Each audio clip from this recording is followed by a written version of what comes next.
All right. Good afternoon, everyone. Thank you so much for joining us today for our career workshop series. My name is Chris Stevens. I'm a career coach with a nonprofit organization called Career Catchers here in Montgomery County, and we are partnered with the Ignite Hub to bring you this workshop today.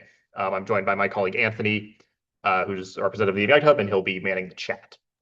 Good Um, afternoon, everyone. Thank you for coming. So we do want this presentation to be interactive. So, if you do have any questions, please feel free to, raise your hand if you're here in person with us, or if you're on Zoom, you can use the raise hand function, or put your comments or questions in the chat, and we will go ahead and address those. Once after our presentation today, you will be getting a recording of the presentation, as well as a copy of these slides and an additional handout, which we will talk about. So with that, let's get into it. Today's topic is AI-enhanced resume writing. So let's start off with a couple of couple questions here. I'm going to open up to everybody. Resumes, myth or fact? Let's take this first statement here. What's the purpose of the resume? Is it to get you a job? Is that true or okay? No, we have one myth. Why do you say that? The purpose is to get an interview. Yep, that's absolutely right. This first statement is a myth. The point of a resume is to get an interview. A lot of times when we think about the job search, we think about, taking a resume, applying online, and then hopefully hearing back from, from an employer for an interview, right? You are very unlikely to get a job offer based on your resume alone. There's a whole process in between the submitting a resume and getting a job offer. And the interview is a big part of that. Now, why is this important? Because whatever is, and we'll talk about this in a little bit, but whatever is on your resume, you have to be able to explain in an interview, and provide details about. It's not enough to let the resume sort of, speak entirely for you. Yeah, very good. What about the second one here? The resume is your first impression for an employer. Myth or fact?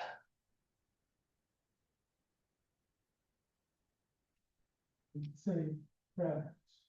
Fact. Okay.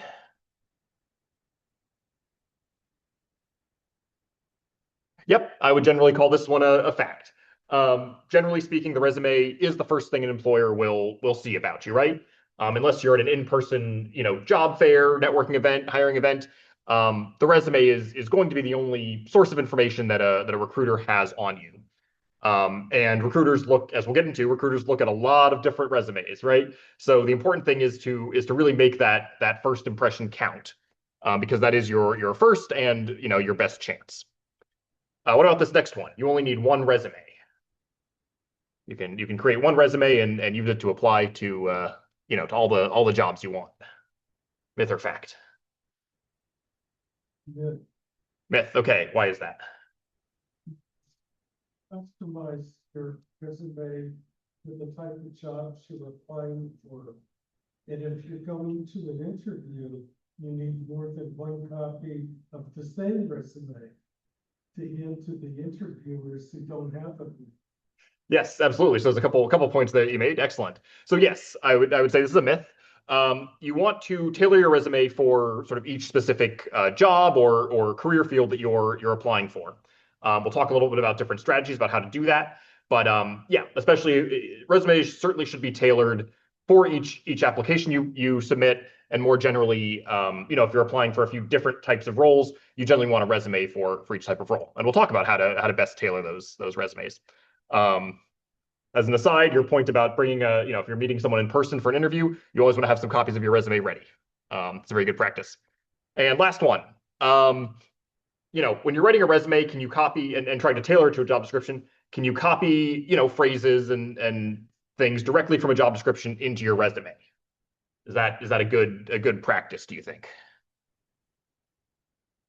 No, not a good practice. Okay.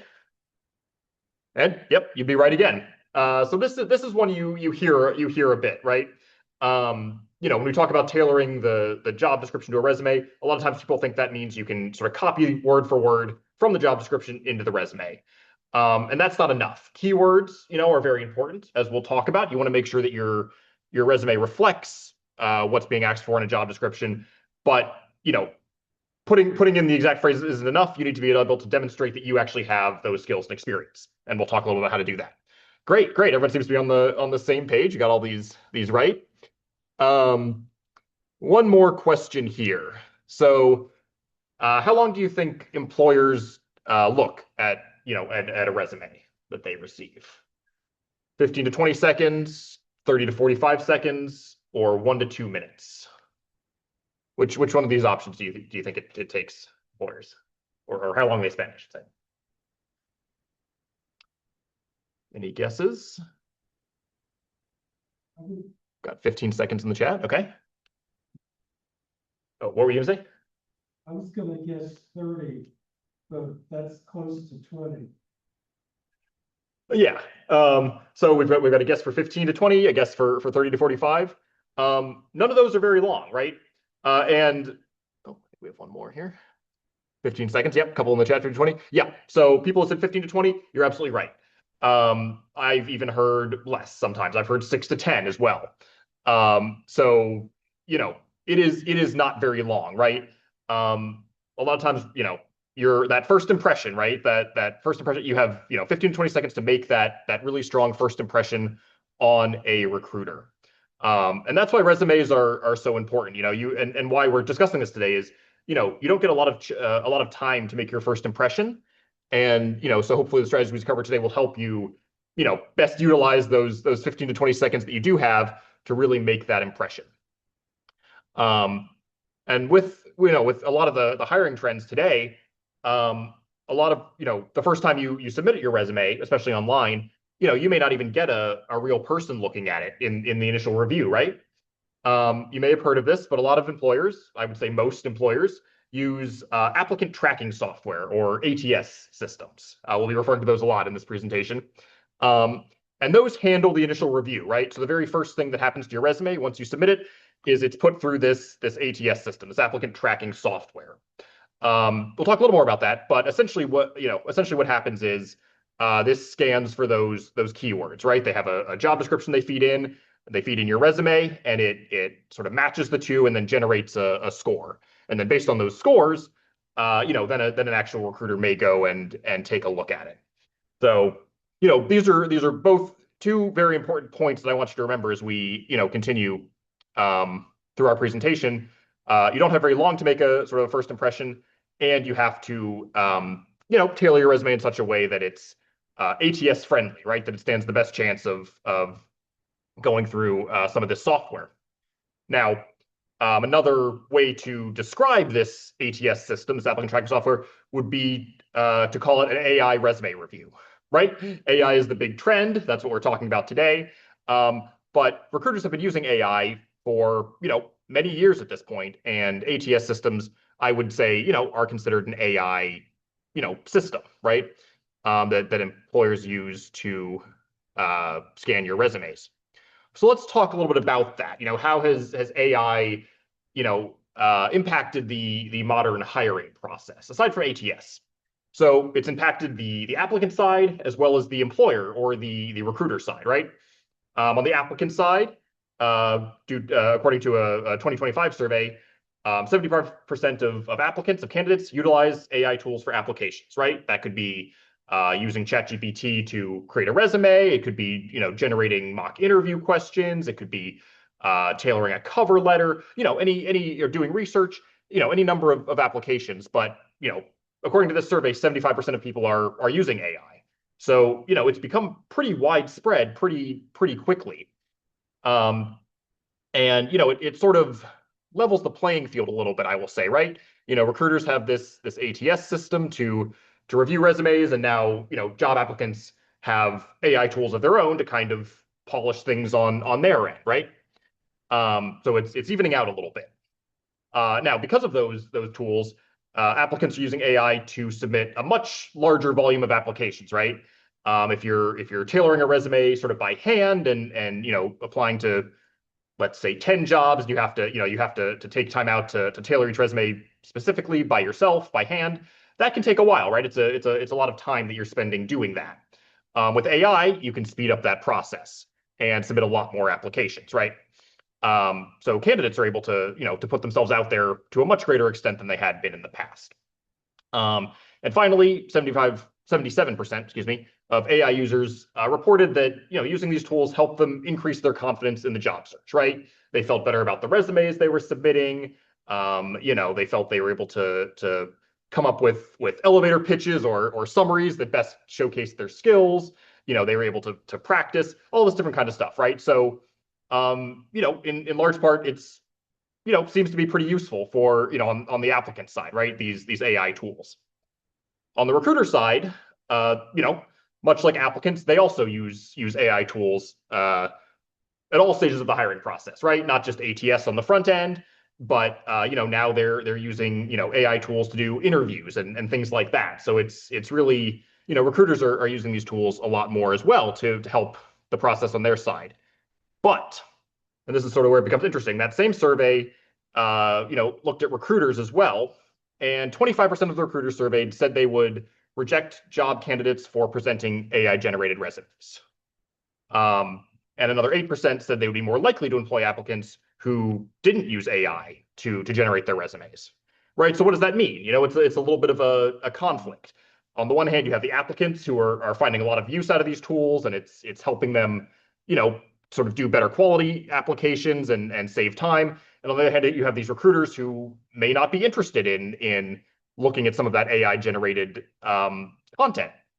So how do we sort of, reconcile the two? And again, this is the other key point for today. The way to sort of bring those two together is authenticity, right? Recruiters aren't necessarily against any sort of AI use in job applications, but they don't want, but they want to know that they're actually talking to you, right? They want to see who you are authentically. If they think you're sort of not being, if you're misrepresenting your experience, your skills, they think they're not really getting the real you, then that's going to, that's going to screen you out of the process. So authenticity is the key to standing out. And we will be talking a little bit about how to do that. But authenticity in this new sort of hiring market, authenticity is key. Comments or questions on any of this so far? All right. So, in order to, find the right people, essentially AI can give pretty much any applicant a really polished resume, right? It can help make people look really good on paper to the extent that recruiters may have trouble, right? Finding out who is actually the best fit. So the way recruiters are responding to this is starting this, I should say, using this trend more called skills-based hiring, right? They're focusing more on a job candidate's skills and competencies. They're looking for potential, right? Versus just looking at a perfect resume. Because AI can give you a pretty polished resume, but if you can't explain your experiences, your skills, if you can't demonstrate that you've actually done the work, then they're gonna screen you out. And this is becoming widespread, right? Different survey, but 65% of employers said they would use this skill-based hiring metric for entry-level hires. So it's not just looking at the resume, but it's trying to dig a little deeper and make sure that you actually sort of can showcase the skills that you claim to have, right? Not just something that an AI gave you. Comments, questions here? Yeah. Example of skill-based hiring practices. What was that? So and we'll get into this in a little bit, but okay. So the question was, are there some examples of sort of of skills-based hiring? We'll get into that, but briefly, it's not really enough to say that you have certain skills. You want to take that next step and show that you've applied them and sort of how you've actually used the skills, right? They're looking for sort of results and outcomes, which we'll get into. So these are some of the trends that we're seeing, things to be aware of. All right, so moving on to a resume.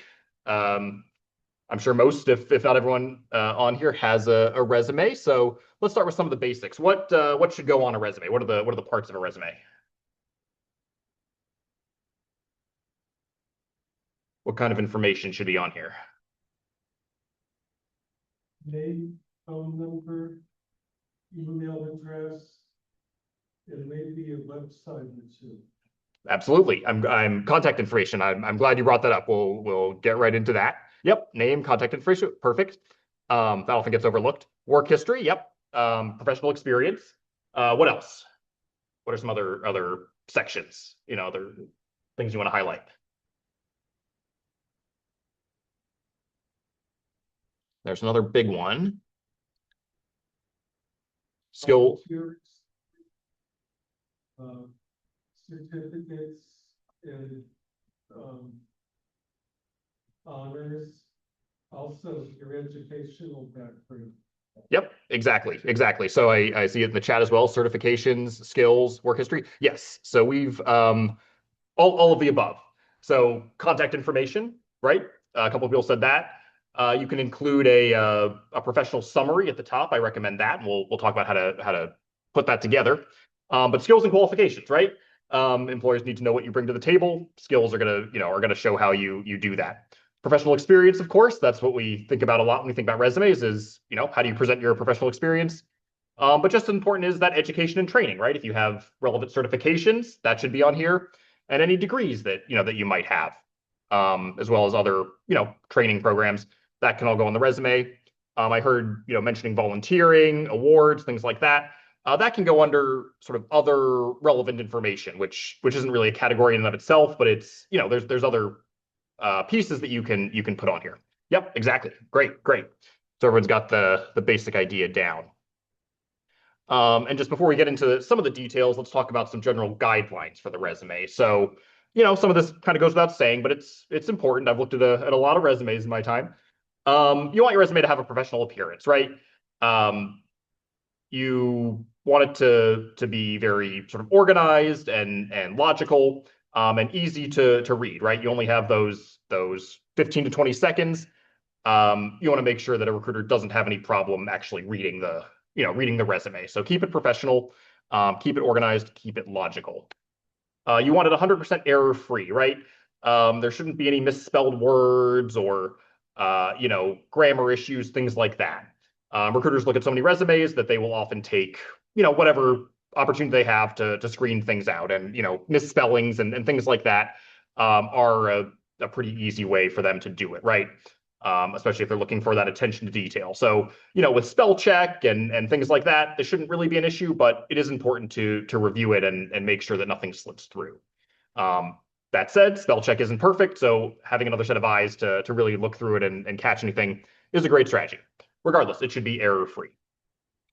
Now, understanding that there's no sort of one perfect way to do a resume, my general rule of thumb is that resumes should be no more than 2 pages in length. One is great if you can do it, but a lot of people have a lot of experience and things they want to highlight. So I generally say no more than 2 pages is appropriate for most jobs. Some specialized careers or applications, right? Especially if you're in maybe academia, you might have a longer resume or CV. But for our purposes today, we'll use that 2-page rule. That's a good general rule of thumb. You don't want to use pronouns in the resumes, right? We'll talk about how to showcase your experience, but things like I, me, my, none of that should be in the resume, right? You're not saying I resolved IT issues for a company. You're saying resolved IT issues for a company, right? You're not sort of putting yourself in there, if that makes sense. You want to watch your past and present tense. Any experience or education that you've done in the past should have past tense. Anything you're currently doing should be in the present. It's a pretty small thing, but it's easy to miss, and it does make it look that much more professional. Try not to repeat yourself. A lot of times, if you have similar types of experience, if you've done a similar job at a couple different companies, you can get the urge to sort of copy and paste the same job description, right? You want to try not to do that. You want everything to be original. It looks like you've put a little more effort into it, and even better, you can show the specific outcomes and results that you've gotten at each of those jobs, even if it's in the same, even if it's the same type of role.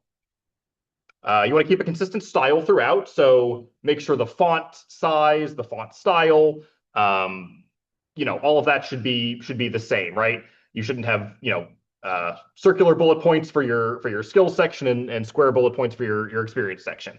Again, it's just that attention to detail and that professional appearance. Used to be you would include references on your resume, and even now I still get people who have, references available upon request on their resume. You don't need that. That can come later in the process. It's great to have a separate sheet with your resumes listed that you can submit, but you don't need to include those on the resume.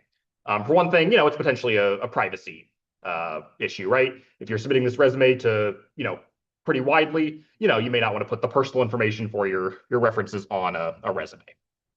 That can come later and is a separate part of the process. Don't include personal information. No social security numbers or, anything like that. That's a pretty extreme example, but, even things like your hobbies or, beliefs, things like that. It's not really any of the company's business, what you do in your personal time. All they're concerned about and all you really need to give them is, what's relevant to the job. And a lot of times that personal information is not going to be relevant. In fact, I would probably say it's never going to be relevant to that. You also don't want to include pictures. Not as common, but I do see that from time to time. Again, unless you're doing a very specific type of application, you're not going to have your picture on there. And kind of with that, you also don't want a lot of sort of visuals, graphics, crazy designs, that kind of thing. Again, professional appearance, and also because the resume's first stop is often this ATS system, you don't want a lot of graphics on there that can confuse it and maybe affect the score that it gives.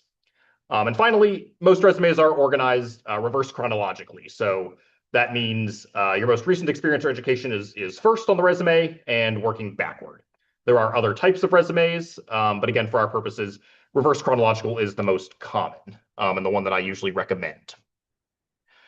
Comments or questions on some of these general guidelines? Yeah. Yeah.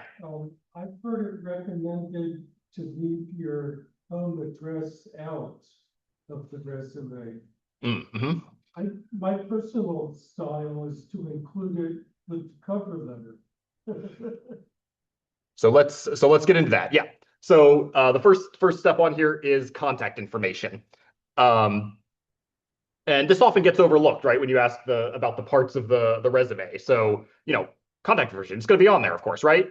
Arguably, it's the most important part, right? You could have the perfect resume for the job. You could be, an absolute 100% best fit. But if you don't have your contact information on the resume, if you leave it off by accident, or if you don't update a phone number or an email and the company can't reach you, all that doesn't mean anything, right? They're gonna try to reach you, fail, and then move on to the next person. So you have to make sure your contact information is up to date. And again, because it's so small, it can be pretty easy to forget once, if you switch over a phone number or an email or something like that. So really make sure that is, is on there. Now, address, right? I often include general location. So city and state. It's personal preference, but I often don't put the full home address on a resume, again, just as a privacy thing. People don't necessarily need to know that, and you never know who might be seeing your resume, especially if you're applying on Indeed and a lot of these other sort of general job boards. If you'd like to include it on a cover letter or something like that, that's fine. I don't know if you even need to do that, but something like that is you're more likely to send it to a specific person rather than just kind of having it out there. So as far as general location goes, I would say city and state is just fine, right? Rockville, Maryland, Silver Spring, Maryland. That's fine. You don't really need anything more than that. The other thing you can have in your header, your contact information section, which I think someone mentioned, is a link to a website or a portfolio. Especially if you're in IT or in maybe one of the creative fields, you might have a portfolio of things that you want to be able to show to people. Obviously, you can't include all of that information in a resume. So having a link to a portfolio or a LinkedIn profile can be included as well. I like to include a LinkedIn profile up there in the contact information if you've got one. And, finally, goes without saying, but it does happen, right? Make sure that your email address and any sort of links to media is professional. You want to make sure your email address, is professional, because that can be a red flag. The email address that you made back in, middle school may not be appropriate for for getting interview notifications and employer communication. So, if you do have any questions about your email address, I recommend just creating a new one, using it for, professional things, and sticking that on your resume. Even if your email address is, appropriate, right? You want to make sure that you're not giving away any information, right? A lot of people might put their, date of birth or something in the, in the email address, birth year, something like that. And, you don't really want to give it, people, that information, right? That's not really any of their business at this point. So, as long as you're not kind of giving anything like that away, you should be fine. And just make sure it's professional. And again, any sort of media links that you have on there, one, they should work, right? You don't want someone to click on your portfolio link and have it not work. And also, just make sure you're aware of what is on that specific media, right? If your LinkedIn profile isn't professional, maybe clean that up before including it. So contact information, relatively small, part of the resume, but it is worth paying attention to, because, these things do matter. Comments, questions? Yeah. I had a question for you, Chris, about the last slide when you said not to include hobbies. What about, for example, if somebody achieved the Eagle Scout rank in the past, or they are currently a black belt, other types of extracurriculars that might be reflective of current discipline or other things employers might be looking for? Sure. So yeah. One of my pieces of advice later is don't include personal information like hobbies. Something like an Eagle Scout award, or you mentioned black belt. That's a little bit different. That's something where you can demonstrate sort of mastering a skill, right? If someone wanted to include Eagle Scout, for instance, on their resume, I would say to classify that under perhaps a membership section. So you're a member of, Scouting of America, you've attained the Eagle Scout award. That's fine. I wouldn't call scouting or something like that necessarily a hobby. When I say hobbies, what I'm more so referring to is, you don't need to tell them, I enjoy reading, or I enjoy skiing, or, things like that. If you're a champion skier and you've won awards and clearly mastered a skill, yeah, that might be appropriate. But just, sort of your interests and what you like to do, that's not really something that needs to be included on here. Does that make sense? Yeah, good question. All right. So next part is an objective or summary statement. I often put this right underneath the contact information, and this is a short, 2 to 3 sentence summary of your experience and your interest. Again, as recruiters are looking at your resume, these 2 to 3 sentences are what they're going to see first, right? And hopefully what jumps out at them. It's a bit of a hook to grab their attention. So this is that first impression that you can make on your resume. And you want it to be, fairly detailed, but you're not trying to give your entire life story in the summary, right? That comes in the rest of the resume. So it doesn't have to be very long at all. You don't want, a huge block of text, because that's not going to be readable. Recruiters are going to sort of just move right past it. But 2 to 3 sentences is about the right length. We've got some samples here, right? Cybersecurity specialist with 6+ years securing enterprise networks and cloud environments with AWS and Azure, expertise in risk assessment, incident response, vulnerability management, to strengthen security and ensure compliance. So this does a couple things, right? It lets them know you're a cybersecurity specialist. That's, the type of role you're presumably looking for. You've got 6 years of experience in that field, and a couple of details about, what types of environments you've worked in, right? Cybersecurity is a pretty broad field. If a recruiter is looking for someone with experience in networks and networking and cloud environments, this tells them that right here. as well as a few selected skills that are going to be relevant. We can do it with healthcare as well, healthcare professional with clinical healthcare professional with 6 years of experience delivering patient care in a hospital and outpatient settings, skilled in patient assessment, care planning, and clinical compliance. Again, same kind of format, right?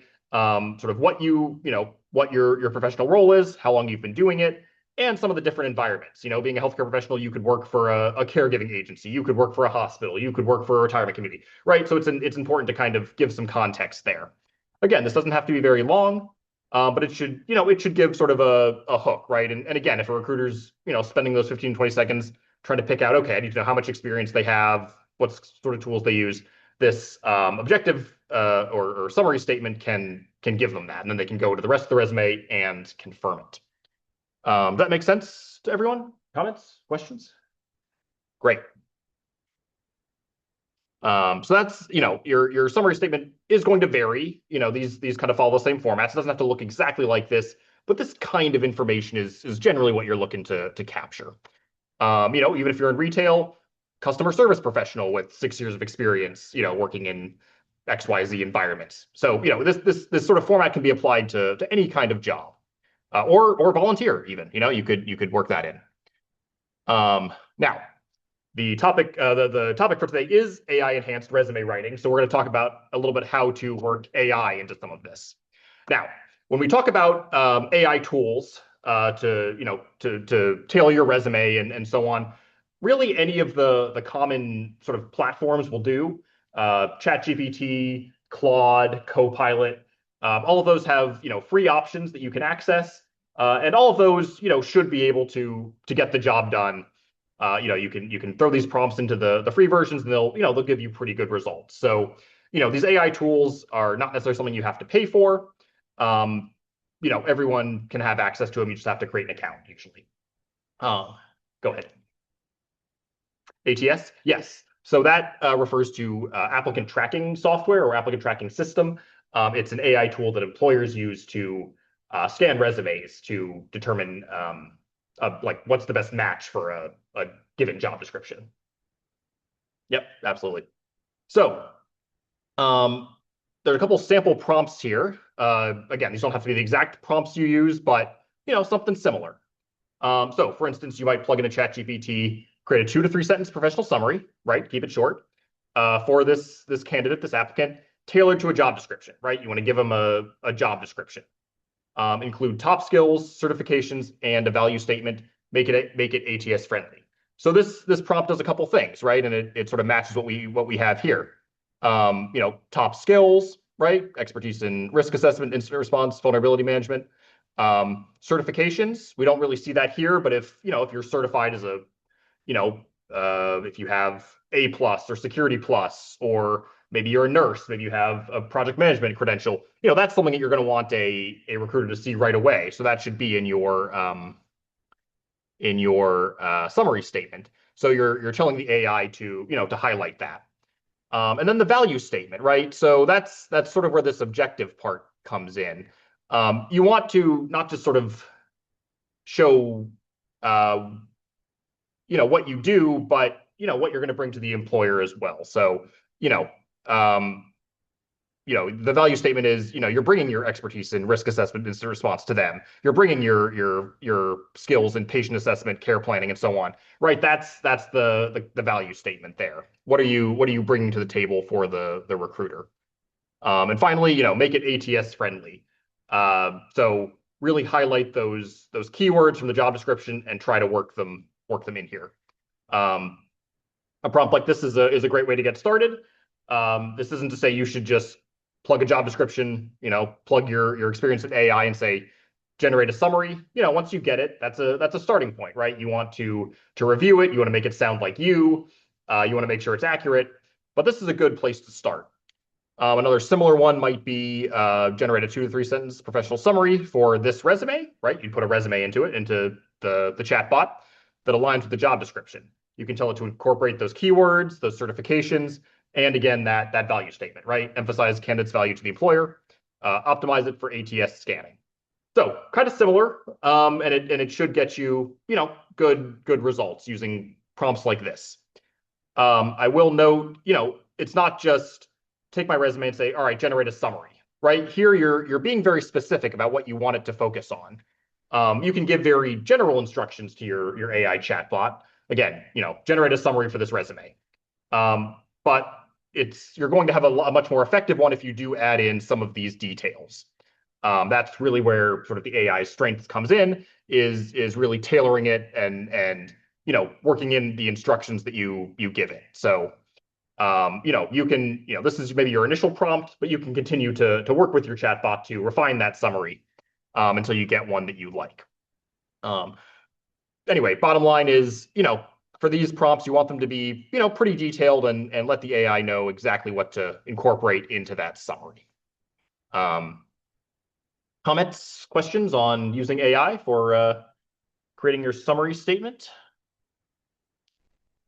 All right. You can be also saving your resume as a PDF document as opposed to a Word document. Sure. The question was, what format should you save your resume in, PDF or Word? If you're going to, you should probably have both. Keep your resume in a Word document format so that you can edit it pretty easily.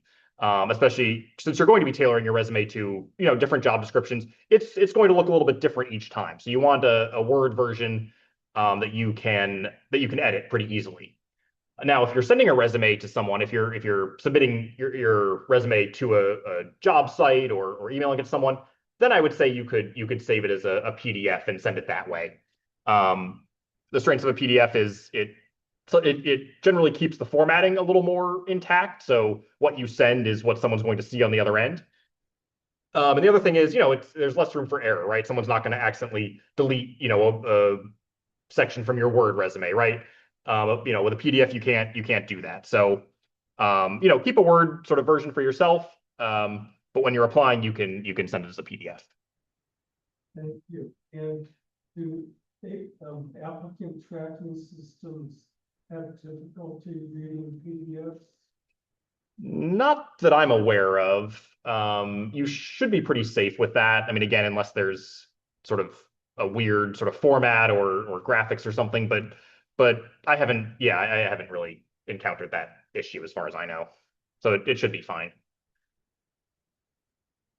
What do you think about the idea of submitting my entire resume to ChatGPT and just asking for a critique, a review? That is an excellent question. We will get to that. That's coming right up. That is a great question. We'll circle back to that. All right. So after the summary, I like to put the skills and qualifications as the next section underneath that. Some people have put it at the bottom of their resumes and so on. I like to put it at the top just because, again, 15-20 seconds, an employer is scanning for those key skills. They're going to be right at the top and can jump out. So for your skills section, you want to make sure you list skills that are relevant to the position. A lot of times, we all have a lot of skills, right? Arguably, all of us have more skills than can be realistically listed in a resume. And if you add too many skills, it's going to affect readability. Employers don't want to see every skill you have. They want to see which ones are relevant to the position. So you want a bit of quality over quantity here. Focus on the relevant ones, because the last thing you want is a very cluttered skills section that takes up a lot of space, and devoting that space to skills that maybe aren't necessarily relevant to the job. Again, there's no hard and fast rule. It depends. Generally, I find 9 to 12 skills is generally pretty good. It depends on how you organize it, but somewhere in that ballpark is generally fine. Again, the important thing is that they are relevant. Now, we did a whole workshop on this, but just to go through it kind of briefly, the other, one thing you want to do is identify your transferable skills, right? So resumes aren't just for people who are already working in the field. You might be someone who wants to switch from one career field to another. Maybe you're working in healthcare and want to switch to IT. Maybe you're working in retail, you want to switch to IT. We're with the Ignite Hub today, so I'm using a lot of IT examples. So what you want to figure out is, how does my retail experience fit in with an IT role? Sure, you may not have some of the technical skills yet, right? That may require some training, But, there are still skills that are valuable. If you're in retail, you are probably pretty good at customer service, and IT has a pretty large customer service component. So it's not just about the technical stuff, right? It's about those soft skills as well. So really think about, what skills do I have currently, and how do they, how might they fit into the into the job description? How are they relevant to the job or the career field that I'm looking to get into? Fortunately, AI can help with that. But it's something to think about, right? Just because you've never worked in a given career field doesn't mean you don't have any skills that, that aren't relevant. It doesn't mean that you can't make that switch. You also want to, we'll sort of get into this a little bit with the experience part, but any skills you list on the resume should be, in the skills section should be reflected in the resume, right? It's one thing to say that you, understand SQL programming, but if, and if a job wants that, that's great. But if an employer doesn't see how you've used those skills, then it's gonna, you can give yourself whatever skills you want. But when we're talking about that skills-based hiring, employers are going to actually want to see how you've used it. So, where possible, try to make sure that any skills you have are reflected somewhere in the resume. It doesn't just have to be in the experience. It can be something that you learned in a class or through a training program. But somewhere on there, it should show how you've used these skills, or at least, where you've gone. Does that make sense? Yeah. So again, skills are not all technical or hard skills. You can include languages, you can include certifications. Certainly any technical skills are welcome, right? Microsoft Office, for instance, is a requirement for most careers, most jobs at this point. Some of those more, technical things, right? If you're in healthcare, maybe you, have some specific clinical skills, right? Or even if you're in retail, you've used points of sale system and other things like that. But it's not just about those hard skills, we'll call them. It's also about some of the soft skills, right? We mentioned customer service, things like leadership, management, being organized, being detail oriented. Those are all skills that are, important for any job you're going for. And you can absolutely list those on the resume as well. Again, just like the technical skills, you want to be able to show where you've used them, right? If you list leadership as a skill, there should be somewhere in your resume that shows where you've actually, done some leadership. Make sense? All right. So how can we best use AI to sort of tailor your skills section? We've got a few sort of prompts here, and there's a couple different ways. One, you can sort of, like I think you mentioned, you can tell it to analyze your resume, in this case, for transferable skills that are relevant to the job description. If you're not sure where to start, right? If you have that healthcare resume and you're trying to get into IT, you can say, analyze my resume for relevant skills, for IT, or relevant skills for this job description. It'll give you a list. Once you've done that, you can tell it to tailor your bullets or rewrite your bullets to emphasize, achievements and experience, right? Making sure that those skills you list in the skills section match up with what's noted in your experience. And you can say, hey, I'm switching careers. Here's where I am. Here's where I want to be. Show me the skills and how I can work them into my resume. A little bit of a simpler one, you can also say, tailor my skills section to to include the 12 most relevant skills for the job, and make sure that they're ATS friendly, right? Find the most impactful ATS keywords for this role. Your chatbot will scan the job description, scan your resume, pull out those 12 most impactful skills, and you can highlight those. These are by no means the only prompts, but these are some good ones to get started. Comments, questions? All right. All our awareness of our soft skills into the resume. I could see possibly mentioning it to some extent when I list my specific job experiences. Or I could have another section toward the front of the resume that just bullets my soft skills. Yes, so that's a good question. The question was how to work your soft skills and your hard skills in together. And there's a couple ways to do it. You can have one sort of large skills section where you sort of put everything together. You also can break your skills section into a couple of different subsections if you want. You can have a technical skills where you list some of the more, hard skills, and then additional skills or soft skills, and sort of list those separately. It's personal preference. Either way is fine. If you do have a lot of, especially for someone in IT, again, I'm using IT as an example. If they do have a lot of specific software and tools and things that they want to highlight, generally I recommend putting that as a separate section, a technical skills section, and then underneath that putting additional skills or something like that, where you might put in some of the soft skills. So either way is fine. If you want to break it up a little bit, you can.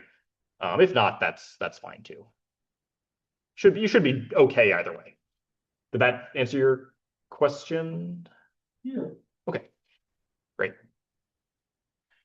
what do you think about functional resumes versus chronological resumes? Yeah. So, I mentioned at the beginning that most resumes are done in reverse chronological order. That is the most common type of resume. It is not the only one. Another type of resume that you sometimes see is called a functional resume, and that focuses less on, highlighting experience and skills in a time frame, right? It's not, I was at X ABC company from 2000 2005. Prior to that, I was at XYZ company from 2015 to 2020, and kind of like that. That would be reverse chronological. Functional is more highlighting the skills. In place of you're still going to describe your skills and experience and how you've used it, any kind of outcomes, but it's not going to be necessarily tied to a specific work experience, right? You're going to have different headings. It's not going to be, I did X, Y, and Z for this company. It's going to be, the bullet point's going to be leadership skills, and then a number of points underneath that showing how you've used leadership skills.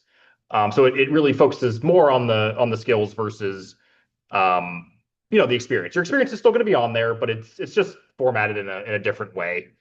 Functional resumes are often used if by individuals who may have a gap in their in their experience, that can sort of make sure to put the skills sort of front and center versus a recruiter immediately seeing a big gap and sort of letting that kind of hang them up, right? Generally, I recommend where possible trying to do that reverse chronological. I think most ATS systems and job applications kind of expect that. But if there are templates and things you can find to put together functional resumes as well, if you feel that that's appropriate for you. That answer your question? Yes. Great, thanks.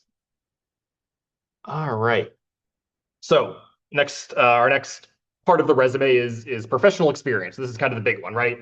When you're thinking about writing a resume, you're trying to emphasize your experience first and foremost.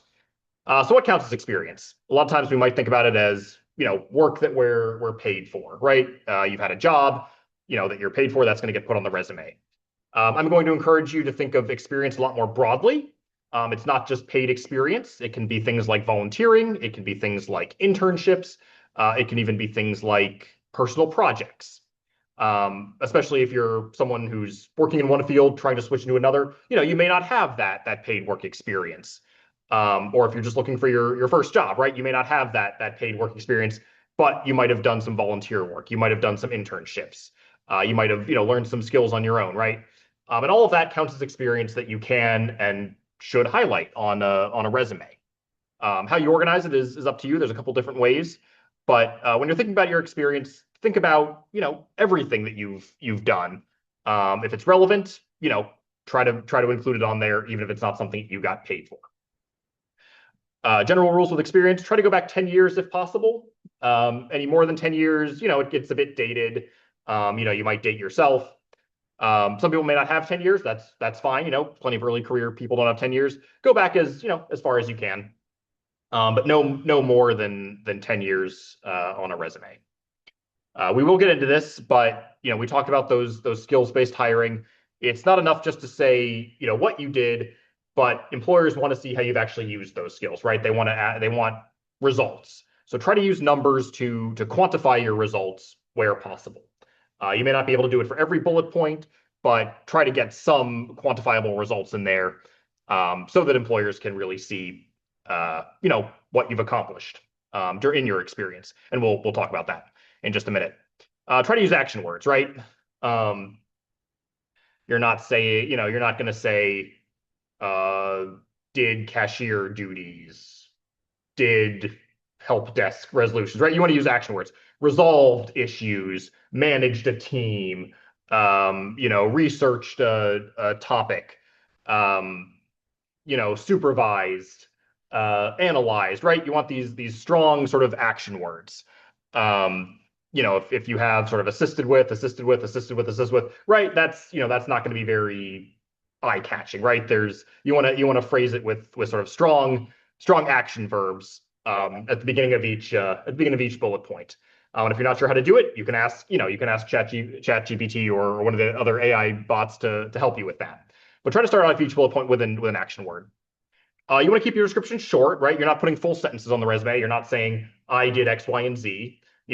Again, resolved, help desk issues with a ticketing system. It's not a full sentence. There aren't going to be any full sentences.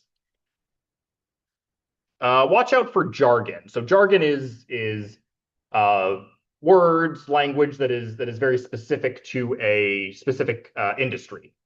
And that's fine for people who are in your industry and may know what it means. But when you're sending out a resume, you can't assume that the other person reading it is going to know what the jargon is, right? So things like acronyms or specialized language that the average person may not know, try to avoid putting that in the resume, or at least explain it, right? If there's an acronym in there, spell it out. The other thing is, especially with a lot of bigger companies, the recruiter, right, the first person who's seeing your resume may not actually be a subject matter expert. So you're applying for an IT role at a large company. The HR person reading your resume may not actually be all that familiar with some of the IT stuff. So you want to make sure that you're, as you're giving these descriptions, you want to pretend like you're, giving a description to someone who doesn't have any idea what you do, right? How would you explain to someone who has no idea what you do? That's the type of detail, that we're kind of looking for in these descriptions. Now, there are some exceptions to this, right? If I say I know CPR, that's pretty, most people know what that is, right? If I say I worked for the FBI, I don't necessarily need to spell that out. But other acronyms and sort of specific industry language, make sure you watch that on your resume. You don't want to confuse the person reading it. Don't sell yourself short, right? This is your chance to brag. This is your first impression. You don't get a lot of time to do it. Make that impact.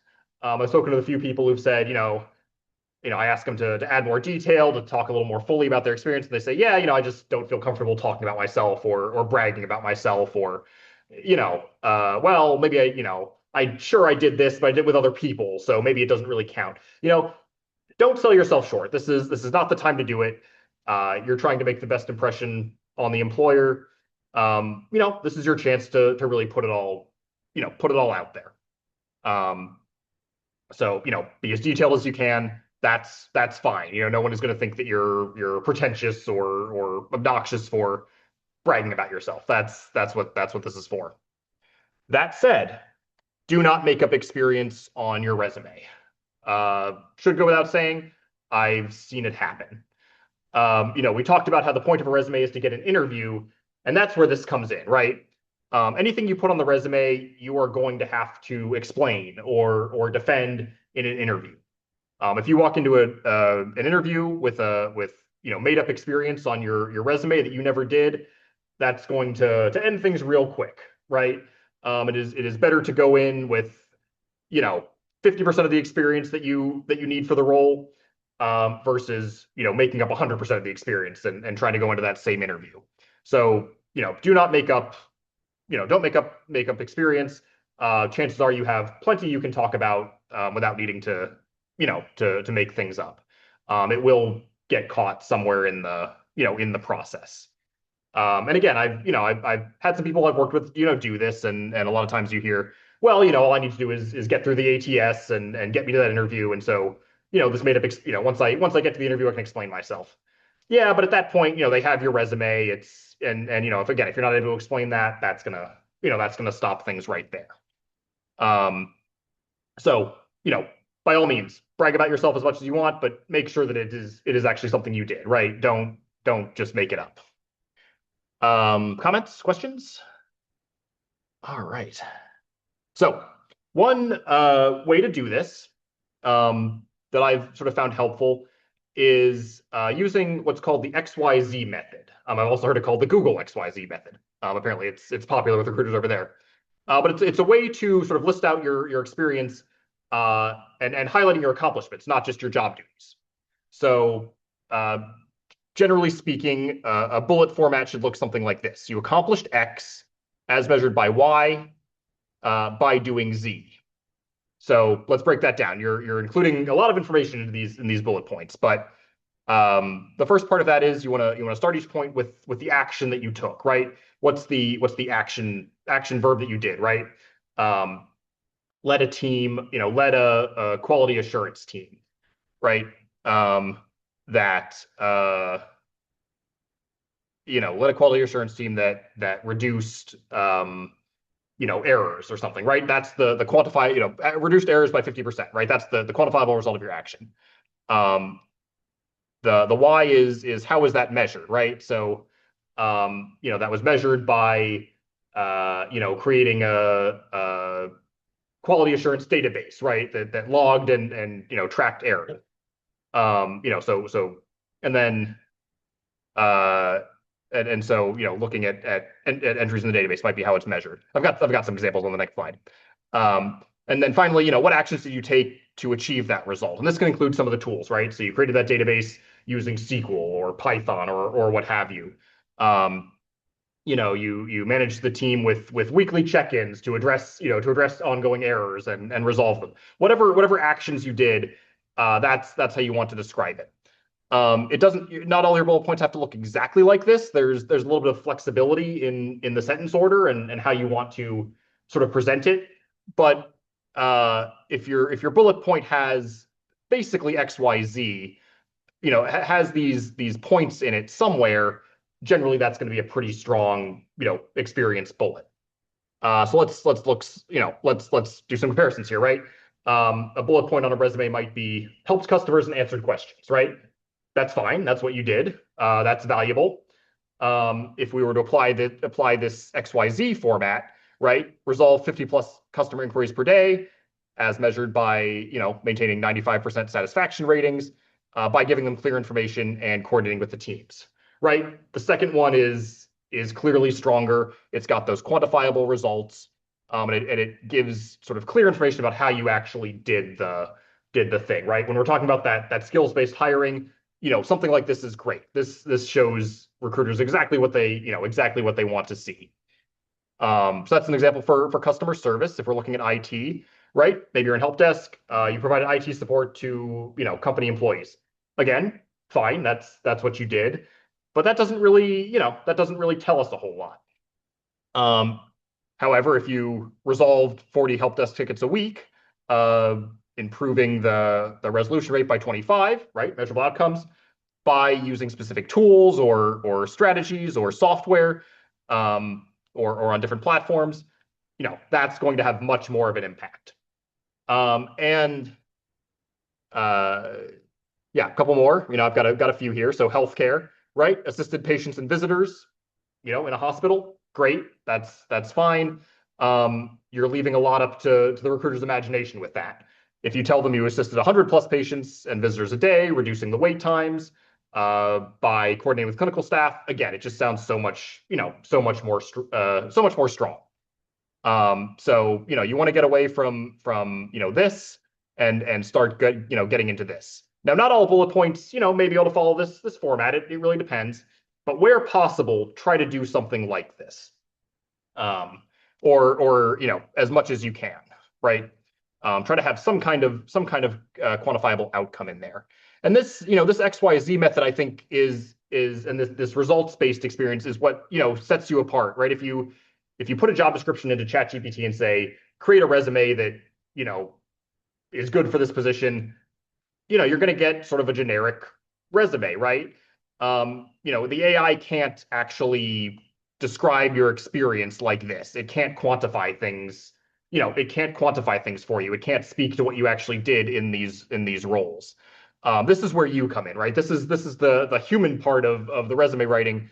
Think about what you accomplished, how you can measure it, and then use AI to work that into into your experience. AI can give you this. Maybe it sounds a little bit better, but it can give you sort of the general, what you did.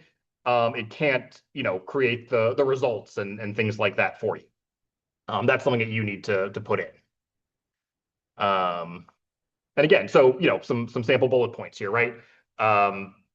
Rewrite bullet points to be achievement oriented, results driven, and optimized for relevant keywords. So here, we're telling the AI to really focus on those results, those achievements, and to incorporate some of those skills, right? Those keywords that we have from the job description, integrate those into your bullet points where possible.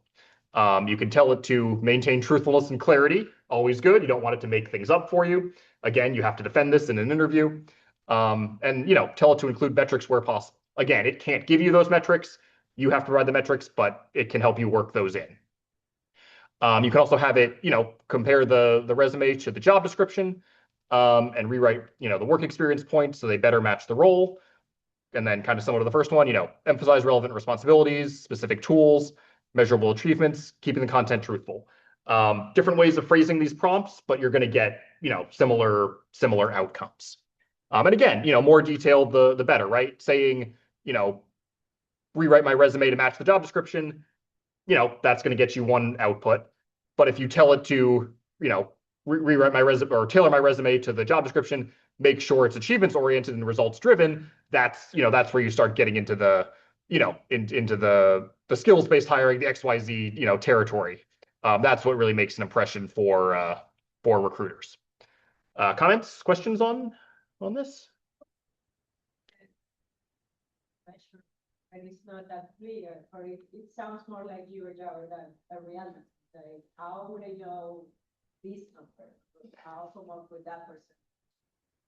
Yeah. So, the question was, how do you sort of identify metrics? And that's a good question, right? Some of your experience, you may not have a very clear idea of, of the metrics to include. So, for instance, if you're in retail, and you're doing some sort of process, you may not know whether you're saving the company money, right? That would be a great metric to include.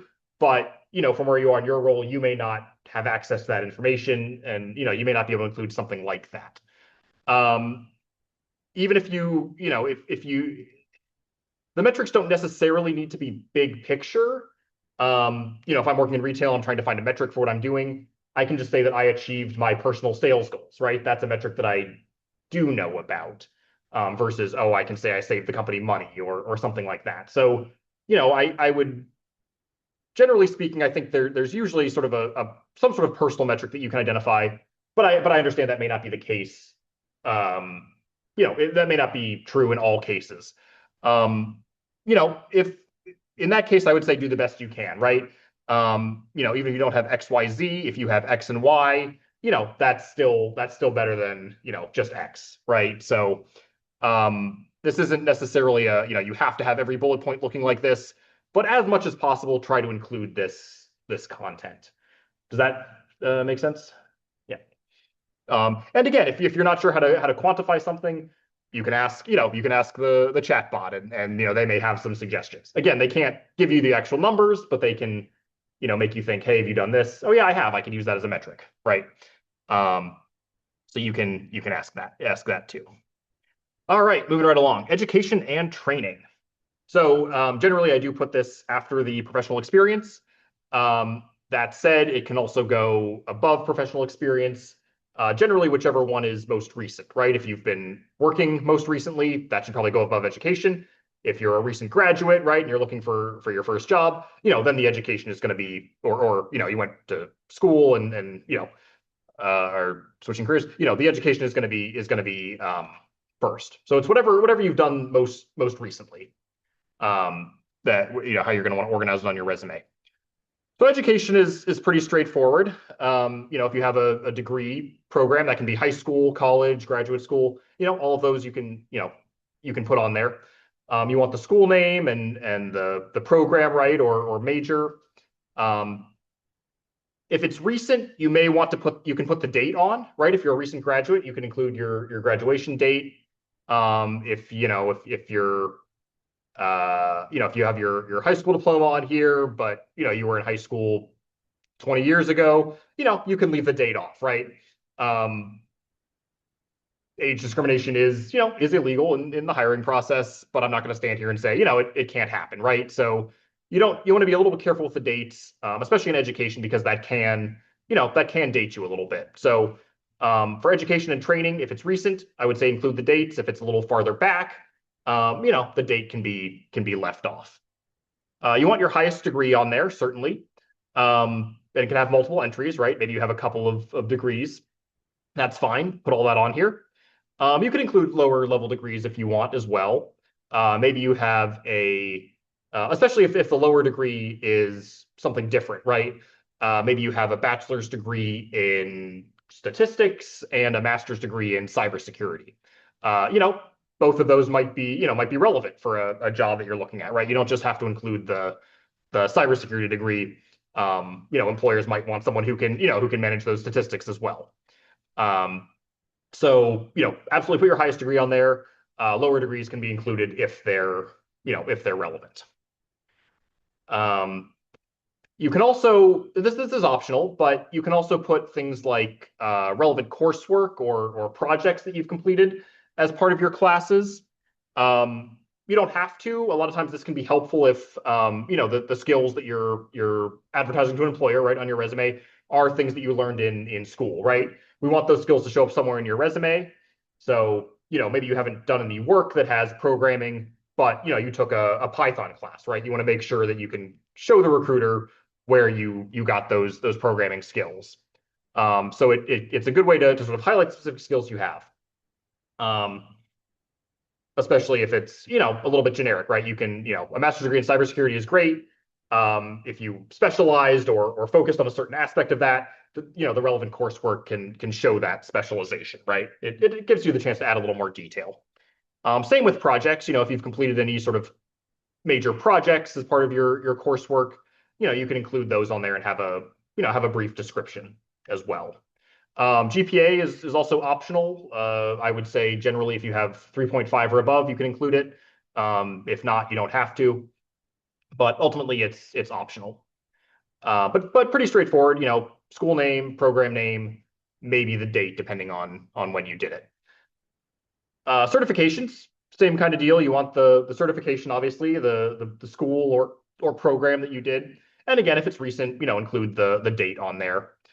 Certifications and training can be pretty broad. You can include training and things on here, that you might not have a certification, but maybe you took an online course to learn Python, right? That's fine. You can still include that on here. It shows where you got the skills and maybe how you've used them. So it's not just formal certifications, although those should definitely be on here, but it can include things like online training or sort of more informal programs as well. Things like Coursera, Udemy, Allison.com, all those types of things you can include on here if they're relevant. Make sure if you do have certifications on here, make sure they are current and relevant. You don't want to list a certification on your resume and when the employer goes to check it out, it's expired, right? So just make sure that whatever you have on here are current and relevant. Maybe you have some sort of food service certification. Is that going to be relevant to your IT career? Maybe not. If it's not relevant, leave it off. So fairly straightforward. There isn't too much that you need to use AI to do for this. Just make sure it kind of looks organized. Comments or questions on education and experience? Do you have any comments on comparisons of AI tools, ChatGPT versus Claude versus something else? I would think by this time that somebody must have written an article on So you can definitely find resources for that, and there are differences. It all depends on sort of how you're trying to use them. I can certainly find some information on sort of on that. Personally, I use ChatGPT and Claude. Um, it really is sort of personal preference. I'd say I probably prefer Claude just a little bit more. To me, it's a little more user friendly, and some of the privacy settings are a little easier to manage. But as far as outputs, I haven't really come across personally. I haven't really come across a situation where I said, "Wow, this is very bad compared to this." So it really comes down to what you're most comfortable with. That said, you certainly can search for comparisons of the strengths and weaknesses of each platform. Some of that also does uh, some of that also comes down to, everything I'm talking about now you can do with the free version of these platforms. But each of these platforms does have a paid version, and that can also, increase the functionality and so on. Um, I guess just, as far as the free versions go, I don't really think you can go wrong. Um, you know, I prefer sort of ChatGPT and Claude, but that's just me. Did that answer your question? Yeah, thanks. Yeah. Okay. So final part of the resume here, and this is a little bit more flexible, right? Some of these might fit under experience or education, but just some other, the point of this is to think about other information that you may want to include on your resume. We talked about volunteer activities that could go under your professional experience. It could also be a separate section. Give a brief description of what you did, right? Skills you got while volunteering are still skills. It still shows you were doing something. You can include that on there. One thing I have seen, people will say, give themselves a title, right? Volunteer at, you know, Mana Food Center or something. Um, and that's fine. You're a volunteer, right? I always recommend try to give yourself a title if you can. Just explaining what you did. Even if it's not a title you've formally had, just saying volunteer doesn't tell people a lot about what you did, right? Now, if it's database volunteer, that gives a little more information. So even if that wasn't your official title, but that's what you did, it's safe to put it, I'd say it's safe to put it on here. You're not lying. Any awards you have are great if they're sort of academic related. You can put them under the education section. You can also have a separate section. Again, personal preference. With awards, you may want to, unless it's pretty well known, right, or explained in the title, you may want to put a bullet point just describing the award, right? I could be, I could have earned the Montgomery College Star Award for the fall semester. Sounds great. I'm sure it's impressive, but that doesn't actually tell someone what I did to earn that, right? Was it based on academics? Was it based on service hours? Was it, where it's not sort of immediately obvious, explain the award. Projects and portfolios, we talked a little bit about that in the contact section. If you have a link to something like that, you can put it on there. You can also have a separate section for projects or portfolios, where you, again, describe sort of what you did and maybe a little bit about the tools that you use to do it and some of the outcomes, right? When you're describing your project or portfolio, try to use that, projects, I should say, try to use that XYZ format, right? What was the outcome? It's great that you built a website by yourself, but, is it, were you able to, was someone able to use that? Or, what tools did you use to build that website? Just details like that where you can.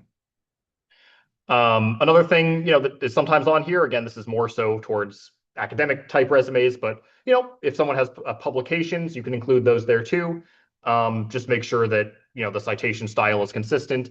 And again, unless the focus of the publication is immediately obvious, having a bullet point that sort of describes, what you did, that describes the publication is helpful, right? How what kind of research you did, how you did it, that sort of thing. Maybe you published an article and it won an award, right? That would be something you want to include on that. So, you may not have some or all of these in your resume, but if you do, you can, if these are things that you have, you can definitely include them. I skipped the first one up here, memberships. We sort of talked about that a little bit earlier. So if you're a member of any professional organizations, or even something like scouting, right? that could go up here as well. If you're in any sort of academic honor society, that could be considered a membership. It could go into the education section. It could be under a membership section, whatever whatever your preference is. If you're a member of the, PMI, what's the project management, professionals, National Society of Project Management Professionals, something like that, a relevant professional organization, include that, right? If you do list some of the memberships, again, make sure they're relevant. So this is sort of a catch-all, right? And you can sort of organize it how you want. But these are just other things that you might consider adding to your resume. Comments or questions? All right. Chat here. Okay. So one thing that comes up a fair amount that people I work with is, how do you fill a gap in your resume?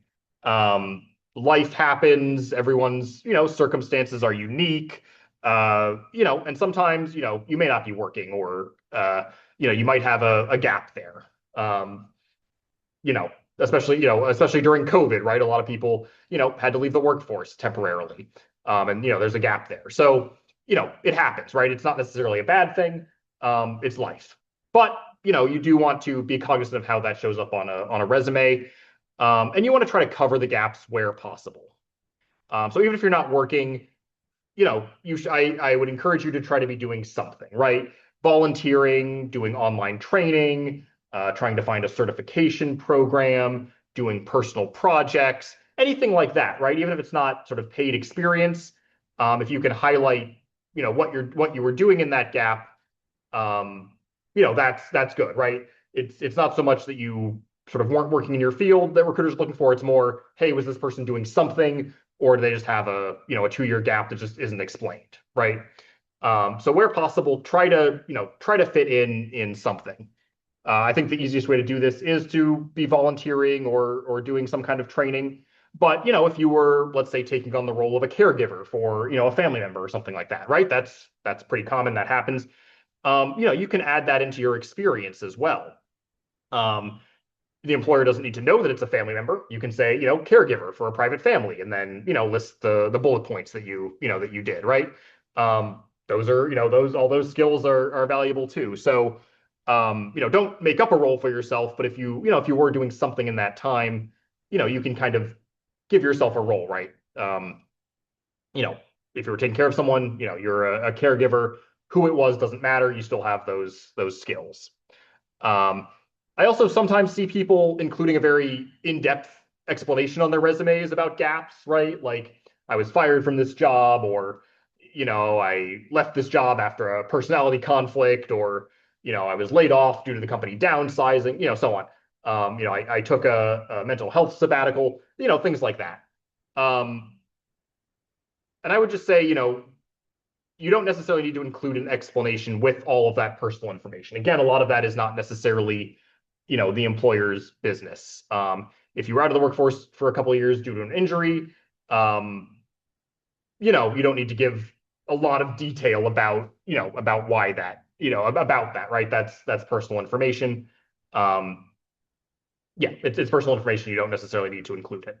So, if there is a gap in your resume, try to think about what you were doing during that time. If you're currently, applying for jobs and you think you might be sort of in the middle of a gap yourself, look at volunteering and online training and things like that, to help you kind of fill in those spaces.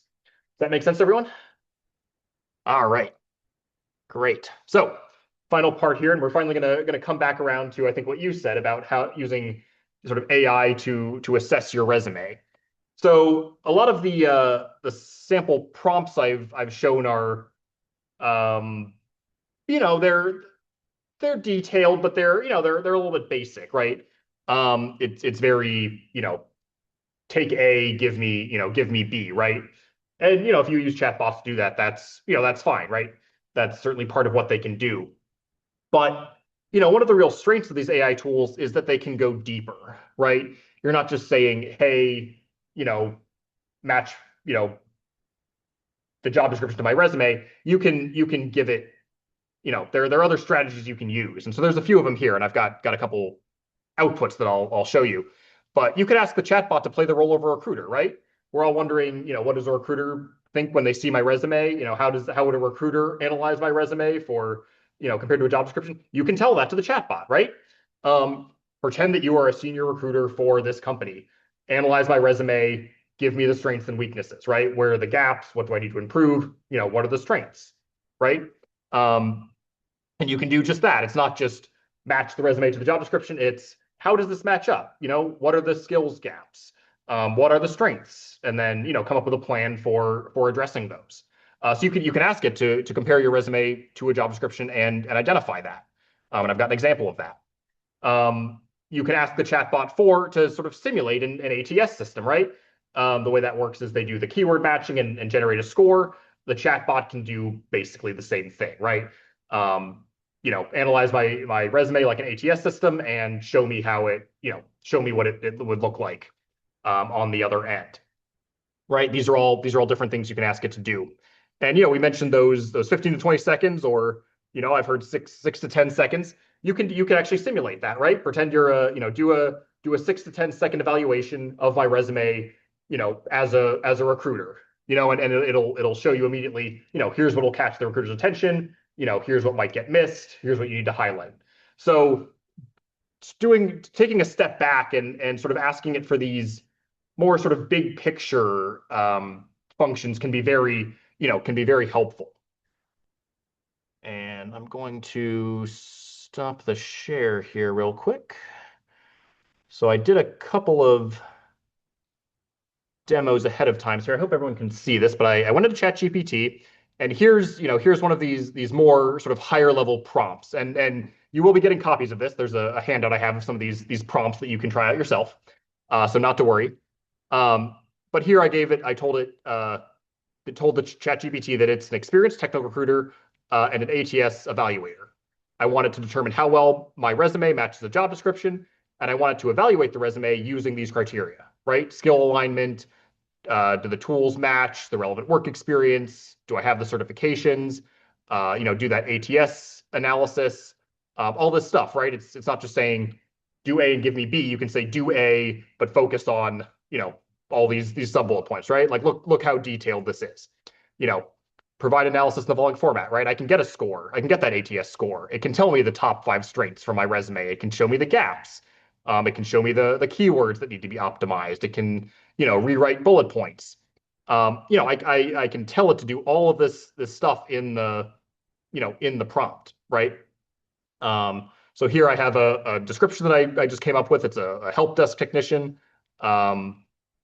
Pretty straightforward for a generic IT company. I also came up with a sort of a fake resume, pasted that in as well. Someone who's an IT support technician who has a little bit of experience. You'll notice when I pasted the resume, this fake resume into ChatGPT, you'll notice I didn't have a contact section on here. I started with a professional summary and went down. That's just a personal preference. It's you never know sometimes where this information is going, so you don't necessarily need to include your name and contact information into ChatGPT to do a resume analysis.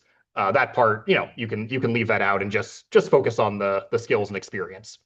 So that's how I did this. But here's what the outcome is, right? It gives me that ATS match score. So in this case, 90 to 93%.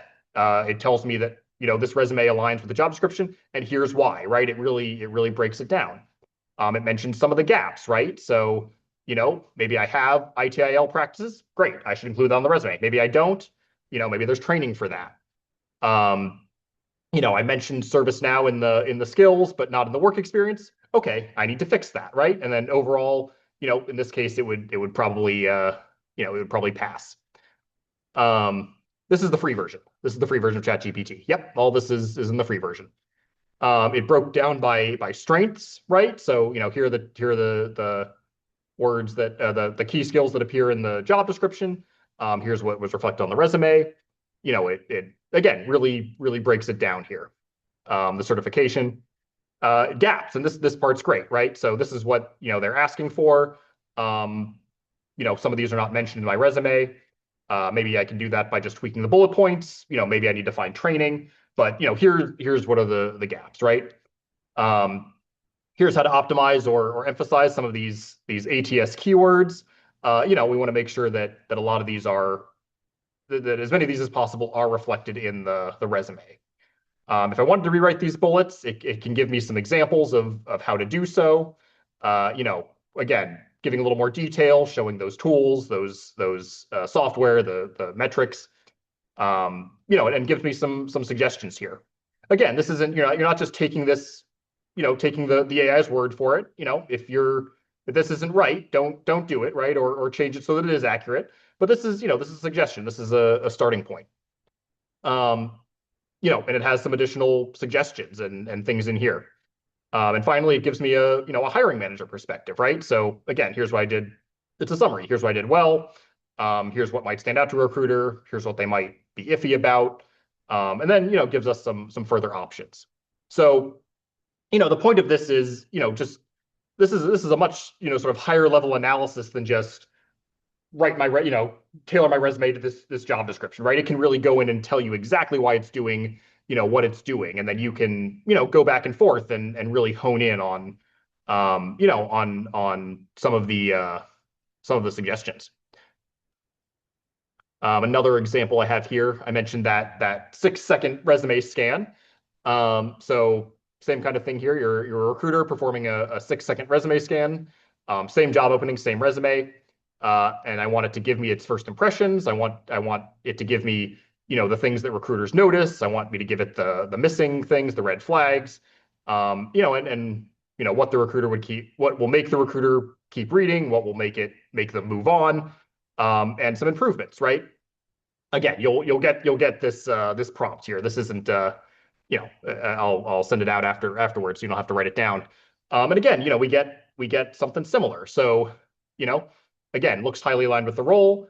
If as a recruiter doing that scan, all of these skills are jumping out at it, right? And it's not even just the technical skills. You know, they mentioned that you know, because I had Rockville, I think, as the home address or as the local experience rather. You know, this shows, hey, I might be available locally, right? The sample job descriptions is in Rockville. You know, key things they notice, right? They're looking for an IT support specialist. I have the help desk technician. You know, they're looking for 2 to 4 years of experience. That jumps out. The skills, kind of like the other one, but it's a little different. Shows you the gaps, the things that might be missing. And again, you know, the different things that'll either keep them reading or, you know, might be enough for them to say, okay, well, you know, we'll move on to the next one. And again, just gives me some suggestions about maybe how to tweak things a little bit so that it just stands out all that much more. You certainly don't need to do everything that it suggests, but you know, this is a good place to start. So I do have a list of some of these higher level prompts you can use. We'll send those out along with the presentation. The other thing is, you know, this is the original prompt right here. You know, after that, I just plugged in the job description and the resume. But this is the first prompt, and it's pretty detailed, right? Same with that first one. You don't have to come up with this on your own. You can actually ask the AI to say, you know, give me a high level, you know, resume analysis prompt that will, you know, best help me to showcase my skills or best help me to, you know, determine whether I'm a good fit for the role. You don't have to come up with this from yourself. AI can sort of give you some of these prompts to use as well. So that's another tool, right? If again that sort of big picture thing, AI can do so much more than just, you know, tailoring your resume or you know, switching out words and things like that. It can really go in depth and analyze. And that's really where all this skills-based hiring comes in. You know, this is what recruiters want to see, right? This is how you kind of stand out in that framework. All right. So am I sharing again? Yes. Questions about the little demo there? That's just an example. That's certainly something, you know, you all can play around with yourselves. And then, like I said, I'll be sending out a list of some of those prompts. Final thing as we wrap up, you know, AI is very helpful, but it's not perfect, and there are general guidelines for using it effectively, right? So the most important one, AI is one tool in your toolbox. It's not the entire box. If you have a job description and you're telling AI to just write me a resume that'll, you know, I can use. That's not, you're not using it correctly. AI can help you. It can't do everything for you, right? The purely AI generated resumes with no input from you, those aren't going to get very far. It's a, it's a tool. The more specific prompts, the better, and we sort of talked about that. The more detail you can give the AI to work with, the more specific its feedback is going to be. And again, you can even ask it, hey, how can I make these prompts more specific? How can I make them, how can I get better results? So just the more detail, the better. If you can give it a role, right? Pretend you're a recruiter, pretend you're, whatever, an expert in the field, that even better. AI is good. It is not perfect. Always make sure to double check your information and verify sources. Certainly, when you're reviewing an AI output, make sure that it's you, right? Make sure the AI isn't making up experience that you don't have. And if it's drawing from outside sources, right? Make sure that you verify that, because it certainly can be wrong. And that just goes sort of more generally speaking to, review the output carefully. Get another pair of eyes on it if you can. You would had the question about, which AI platform is better. You could actually use both, right? You can take the output from one AI system, plug it into another, and ask it for an analysis of the first one, right? So you can even use AI to get a couple of differing perspectives, but always make sure it's reviewed by you or someone else. And finally, privacy is a big issue with with some of these AI platforms. Just make sure that you understand the privacy policies and how to use the privacy tools that are associated with each platform. They're all a little bit different, but if you don't want it to remember certain information, you can tell it that. Make sure you understand how the information is being shared, if there's some way to opt out. Just be aware of really how to use your chosen platform, and make sure you have a good understanding of just how the privacy is working, so that you're not accidentally sharing more information than you may want to. Questions, comments? I forget whether Yeah. you mentioned this already, but do you recommend putting your LinkedIn page link with your contact information? Yes. If you have a LinkedIn page that you want to have recruiters look at, yes, put it up there with the contact information. Yep. Absolutely. And what if the resume and the LinkedIn page are in parallel to each other? Yeah. So the question is, what if you have certain information in your LinkedIn and certain information on your resume. It's never going to be a one-to-one match necessarily, and that's okay as long as it's consistent. You're probably okay. The bullet points may not be exactly the same between the two, but as long as the company you're working for and the job title is the same and the experience roughly matches up, it doesn't need to be an exact one-to-one fit. I see a couple questions in the chat here. Okay, pitfalls regarding privacy. Yeah, so each platform has its own privacy policies. Sometimes the information you put in is used to train the AI, right? It's taking information. If you probably shouldn't be, if your work includes things that are sort of creatively yours, or let's say, for instance, that you're a government official working on, kind of sensitive information, or not even government official, anyone that has, sort of sensitive information, that shouldn't be public, you may not want to put things like that into your chat bot, just because, you don't know how that information may be used. You know, depending on how sort of the company operates, they may be able to see some of, the information that you put in and so on. Sometimes AI might retain information, right? Like once you end a chat, that doesn't mean that the information is automatically deleted. It can be saved. So just things like that. I don't know if that answered the question. Okay, yeah, actually Anthony gave a great example there. Yep, absolutely. All right. Well, thank you so much. That's my information for today. We do have a QR code here up on the screen. I think Anthony will put it in the chat for the Zoom folks. If you could take a minute, just fill out our post-workshop survey. We use it to improve our offerings. And while you're doing that, I just have one more thing I want to share real quick. I'll give everyone a moment to look at this. As I mentioned before, so my name is Chris. Like I mentioned, I'm a career coach and presenting this workshop in association with the Ignite Hub at Montgomery College. The Ignite Hub is a great resource for folks who are interested in pursuing a career in IT. They have a lot of great programming in addition to these monthly career workshops. They have a number of guest speakers in their Fireside Chat series, their Lunch and Learn series. So you can learn a lot of great information about the IT field and what it takes to get started. I especially recommend this IT Career Pathways workshop. So they have a lot of great programming. You can check out their website here, ignitehubmc.com. The other thing is another service offered through Ignite Hub, and this is where I come in, is one-on-one career coaching.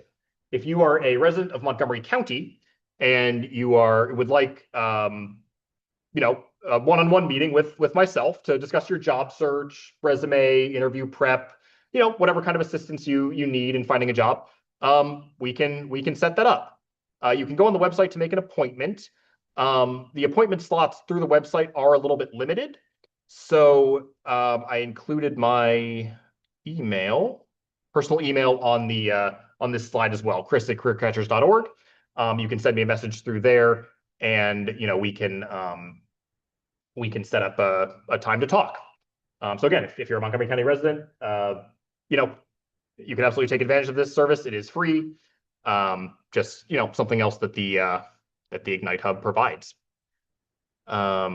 And so with that, if there's no sort of further comments or questions, thank you all so much for taking some time out of your day, and hope to see you for the next one in April. Thank you all for coming.